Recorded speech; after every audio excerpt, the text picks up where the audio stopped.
2019 is the 102 from the 2019 paper. 2019 is the 150th anniversary of the periodic table's creation by Dmitry Mendeleev. The patterns identified by Mendeleev form the basis of the modern periodic table. Major periodic trends include ionization energy and covalent radius. First ionization energies of elements with atomic number 1 to 20 are shown in the graph. Okay, so we just have a nice little graph of them. Explain why the first ionization energy shows an increase going from lithium to neon. So we're looking here. Okay, so we're looking across period 2. And this is pretty straightforward. You just have to always give the same thing. What you need to link is nuclear charge, which is positive pull from protons. Oh, positive protons. Okay, so we're looking to have the protons given or the nuclear charge. Okay, and that's it. That's what's happening in group 2. Sorry, not group 2. Period 2. If you wish to, it's reasonable to say with no increase in your electron shells.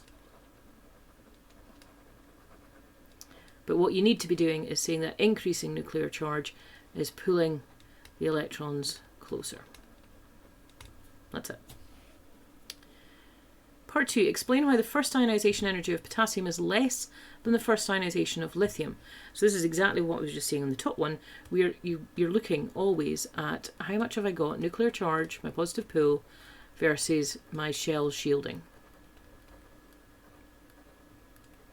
Okay, when you go from potassium, potassium has basically got less shielding, more shielding than lithium. Lithium, we have an electron arrangement of 2-1, so we have 1 electron full shell shielding.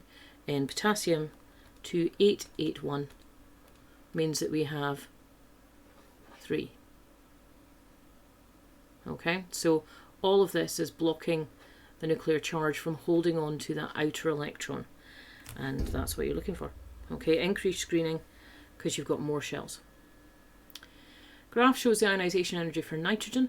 Write the equation for the second ionization energy of nitrogen. Right, this is a gift because all you do is go to your data book and go to the ionization energies page, and it will tell you the second ionization energy is this.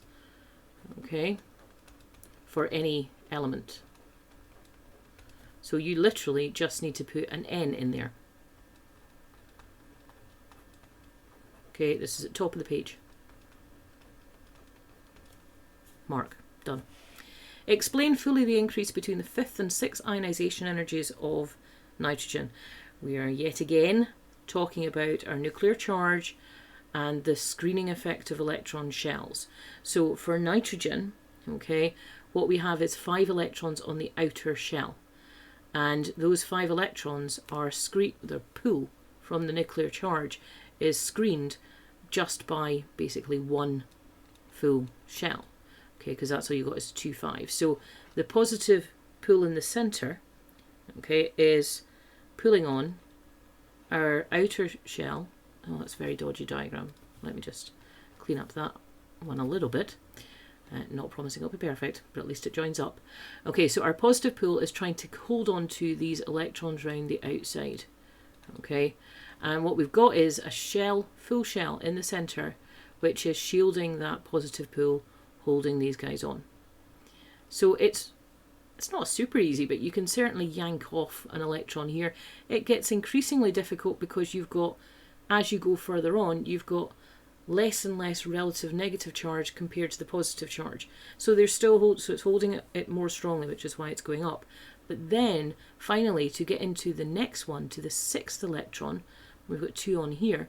This electron in here has absolutely no shielding from the positive pull in the center.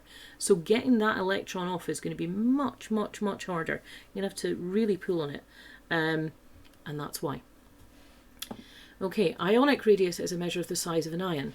Explain fully why the ionic radius of phosphorus is greater than the ionic radius of aluminium. Okay, well, let's look at this again. It's all the same stuff. Aluminium is 283. Phosphorus is 285. Okay, in terms of positive nuclear charge that they have, aluminium has got an atomic number of 13 and phosphorus has an atomic number of 15. So you would say that phosphorus is going to be pulling things in tighter because it's got more positive charge. However, aluminium then loses these 3 electrons, so it becomes 2,8. Phosphorus will gain 3 to become 2,8,8. So even though phosphorus actually has a greater nuclear charge, it has a greater number of shells. So what you end up with is 1 shell with 13 positive charge, or 2 shells with 15. The phosphorus is going to be much larger than the aluminium. Say if we've gone to ion, because that goes to 3+, and that goes to 3-. Okay. The structure of an ionic compound consists of a giant lattice of oppositely charged ions. The arrangement of ions is determined by the radius ratio of the ions involved. And we've got radius ratio equals radius of positive ion over the radius of the negative ion.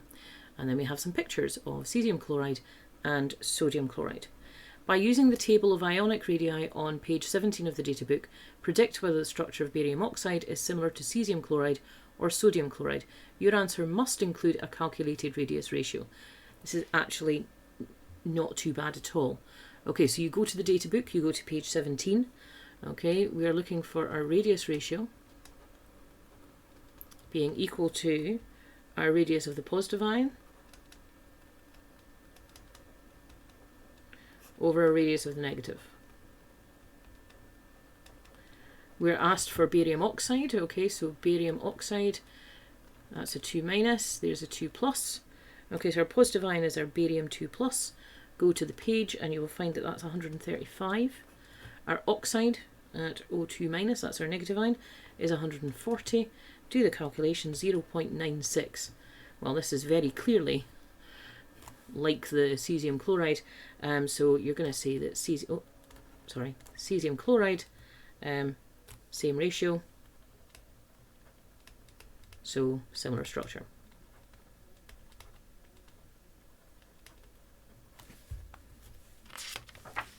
And you're done.